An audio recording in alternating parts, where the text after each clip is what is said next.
सुविधा असुविधा निजक भागीदार किंतु आश्चर्य महाप्रभु दारू कलेवर धरी जावतीय मानवीय लीला निष्पादन करती परम पावन पुरुषोत्तम धाम श्रीक्षेत्र जमिति वर्तमान अक्षय तृतीया ठारू प्रबल प्रचंड रौद्रताप बढ़ी आपण मैंने समस्त अनुभव कर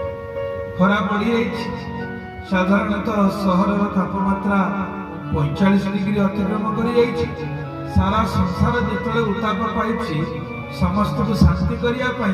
सी जाऊँच चंदन यात्रा करने जगतनाथ संतुष्ट हो गले जगत जमी संतुष्टि हो जाए महाप्रभु कौन कर दुले चदुल गोविंद चाप